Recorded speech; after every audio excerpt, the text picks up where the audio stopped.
আমি আমার বাবার মৃত্যুতেও কান্না করিনি, এক ফোঁটা চোখের জলও পড়েনি। কিন্তু যতটা কান্না, যতটা অশ্রু তোর বিচ্ছেদে হয়েছে আমার। হয়তো সুখের দেখা পাবো বলেই এখনো বেঁচে আছি। ভাইরে, আমি একটু সরল সোজা, এই কারণে সবাই আমাকে ঠকায় ভাই। হে আল্লাহ, আমি বারবার মানুষের কাছে ঠকে যাচ্ছি।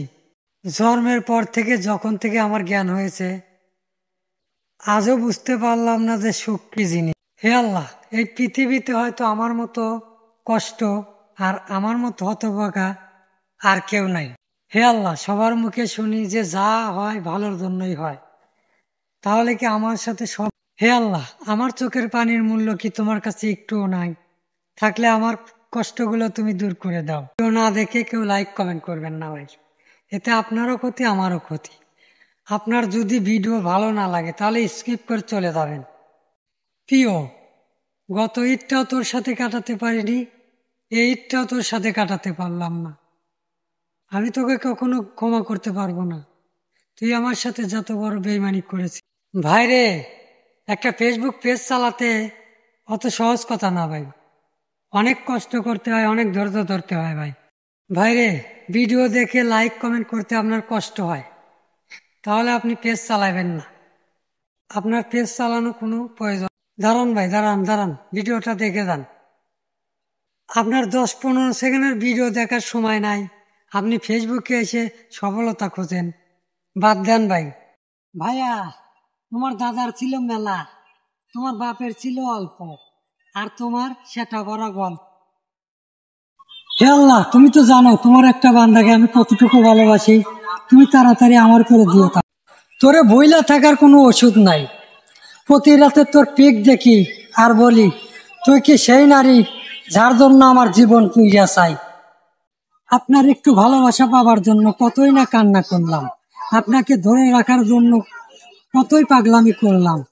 ভাই, আপনি কি একটা ফেসবুক পেজ খুলছেন, তাহলে আপনি মনে করবেন যে আপনার সামনে বড় একটা সমুদ্র আছে, মাঝখানে গিয়ে হাঁপিয়ে গেলে চলবে না ভাই। আপনাকে কিন্তু ওপারে যেতেই হবে, যদি যেতে চান তাহলে সফলতা।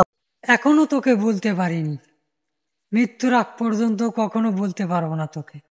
আমি শুধু ভালোবাসার কাছে হারিনি, টাকার কাছেও হেরে গেছি। আমার যদি কখনো একটা ছেলে সন্তান হয়, আমি তাকে বলবো যে বাবা, একটা মেয়ের কারণে তোর মাকে কখনো ছাড়বি না।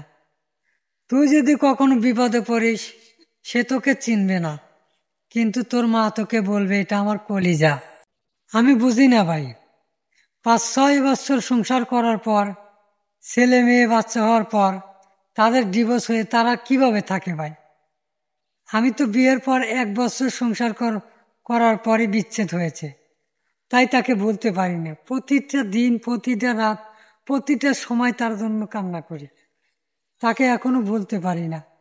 শুধু একটা বছর তার সাথে সংসার করেছি ভাই, তার মায়াটা এখনো কাটাইতে উঠতে পারতেছি না ভাই।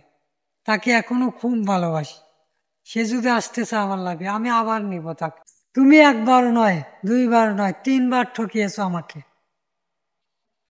ভাইরে, এই ছোট্ট একটা বুকে না অনেক কষ্ট, অনেক বেদনা ভাই, অনেক কষ্ট, অনেক বেদনা নিয়ে ভিডিও করি ভাই। খুব কষ্ট ভাই। অস্ত্রের আঘাত শুকিয়ে যায়, কথার আঘাত কখনো শুকায় না। দুর্বলতার সুযোগ নিয়ে পিছন থেকে ছুরির আঘাত কিন্তু কাছের মানুষই করে। আমি তো বিয়ের পর 1 বছর সংসার করার পরই বিচ্ছেদ হয়েছে, তাই তাকে বলতে পারি না। প্রতিটা দিন, প্রতিটা রাত, প্রতিটা সময় তার জন্য কান্না করি, তাকে এখনো বলতে পারি না। শুধু একটা বছর তার সাথে সংসার করেছি ভাই, তার মায়াটা এখনো কাটাইতে উঠতে পারতেছি না ভাই। তাকে এখনো খুব ভালোবাসি, সে যদি আসতে চায় আমার লাগে, আমি আবার নিব তাকে। যে কষ্ট দেখাতে পারে না, তার কষ্টটা অনেক বড় হয়। সবার জীবনেই এমন কিছু মানুষ থাকে যাদের সাথে কথা বললে মন এমনিতেই ভালো হয়ে যায়। বিবেক যেখানে স্বার্থপর, নীতিবাক্য সেখানে হাস্যকর।